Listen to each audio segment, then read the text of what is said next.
Our drinks were side by side, and we had ordered the same thing. Glenfiddich 18 on the rocks. But while his glass seemed like a proper single, mine seemed to be 3 times fuller. I know I got more. My charm has no parallel. Our company had spontaneously decided to host a happy hour at a hotel bar in Birmingham, Alabama, the night before the convention we were there for started. At some point in the night, at 3 big shots in, I turned to my friend and coworker and said, "It's time to ditch and find new grounds." We heard that Marty's is the place to go. That's where the bartenders go after hours. He stays open until 7 in the morning, and he always has hot food.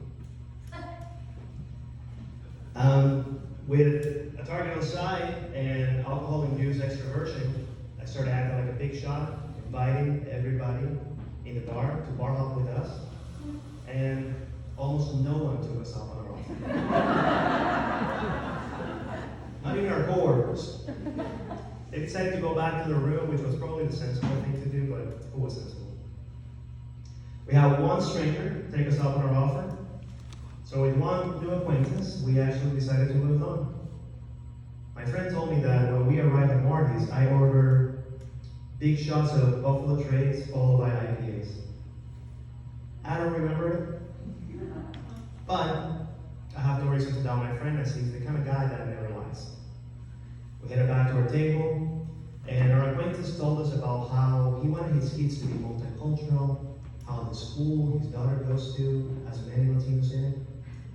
He even told us, we discussed at the time, that his daughter had a game against a predominantly white school and how the banners of the bleachers had messages like, "Your moms are our mates." And I was shocked, because I had never heard of such a blatant display of racism at school events before. He also told me that he was white on the outside, but actually brown on the inside. And I didn't really know what to do about that. I had never really heard that before. So, not really knowing what to do with this man plea and convincing me that he was just like a reverse almond joy,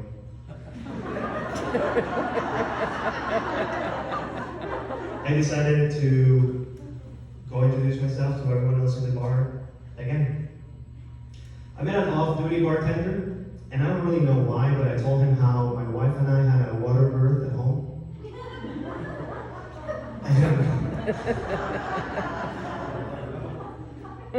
And I welcomed my daughter into the world, but because I was comforting my wife through the experience, I only really had one hand available to grab the baby.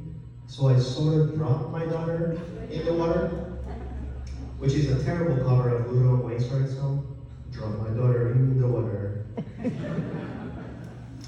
I told him how it became a beautiful metaphor for my emphasis of that. "Baby girl, I will most likely mess up, but I will always be here for you." After a little while, I joined my group, and at 3 in the morning, after eating cheeseburgers, we decided it was high time to go back to our hotel. I was in the worst pain I've ever been in my life the next day. It was the worst thing I've ever had. When I joined my coworkers, I found out that one of them had actually slid a $20 bill to the bartender, so she would serve me big shots all night. So as it turns out, I'm not as charming as I think I am. Or at least Andy Jackson is more charming than I am. I told him that I didn't really know what happened because I only had 3 drinks. And the friend that went out with me dutifully informed me that 3 drinks is probably all I remember. But he assured me more drinks were involved. And then he told me something else. He told me he never wanted to see our acquaintance again in his life. And I was really surprised. Besides the awkward racial bargaining, I thought we all had a pleasant evening. But as I was out gallivanting, meeting everybody at the bar after like a big shot, my new acquaintance told my friend how he was a Klan member. And as I told you before, I have no reason to doubt my friend, as he's the kind of guy that never lies. So the only one that could have lied was the man.